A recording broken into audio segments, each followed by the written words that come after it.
नमस्कार दोस्तों, मेरे YouTube चैनल पे आपका स्वागत है। ये कहानी हिमाचल के गांव की जय की है। तो चलिए शुरू करते हैं। अक्सर जब भी मैं अपनी स्कूल बस से स्कूल जाता था, हमारी बस बच्चों को लेकर एक पुराने जंगल के रास्ते से गुजरती थी। वैसे तो यही हमारा रोज़मर्रा का रास्ता था।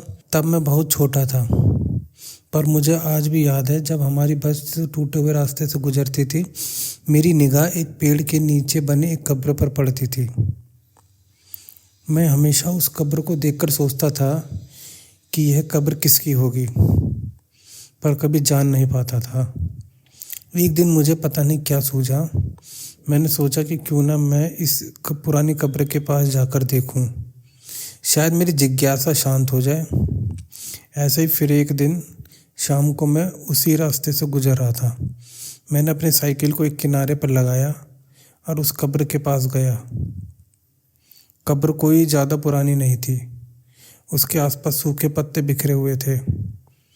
मैंने नाम पढ़ने की कोशिश की, पर वह मटमैला होने के कारण पढ़ नहीं सका। मैं वहीं कुछ देर तक बैठा रहा। जब मैं वहाँ से उठकर चलने लगा तो मैंने एक अजीब सी मदहोश करने वाली इत्र की खुशबू सूंघी, जो कि अजीब थी क्योंकि वहाँ पर कोई भी और मौजूद नहीं था।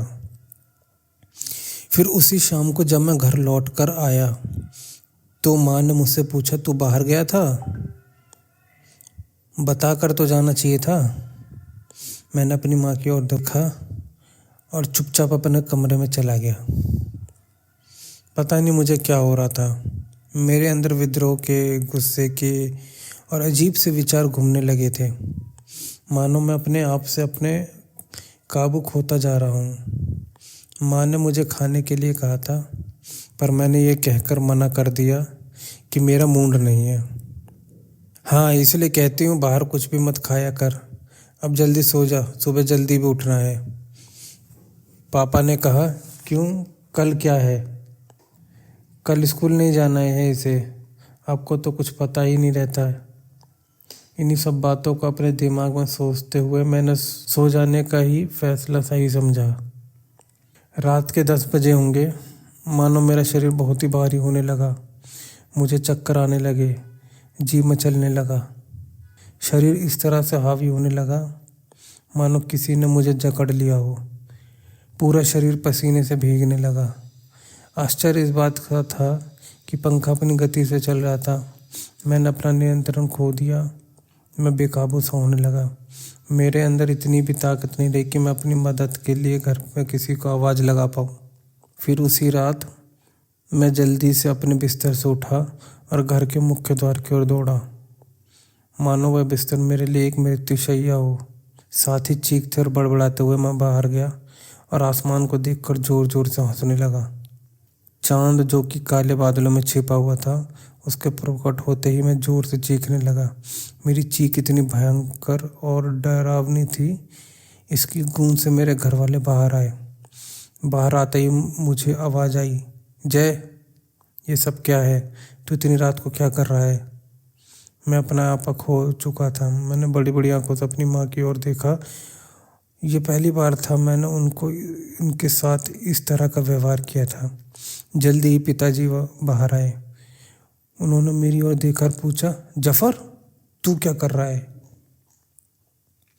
मेरी माँ को यह सब कुछ बड़ा ही अजीब लगा। वह किसी भी जफर नाम से परिचित नहीं थी।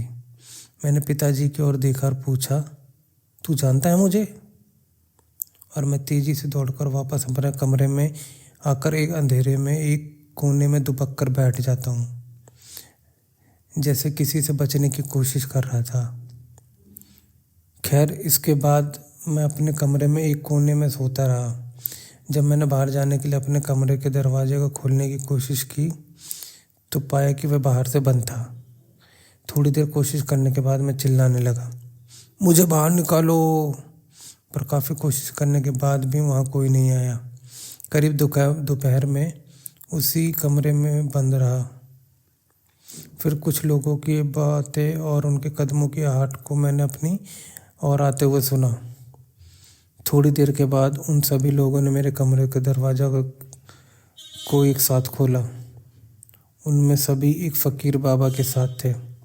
मेरे पिताजी भी उन्हीं के साथ थे। वे सभी मेरी ओर तेजी से बढ़े और उन्होंने मेरे हाथ पांव को कसकर पकड़ लिया। कुछ देर तक तो मैं छटपटाता रहा।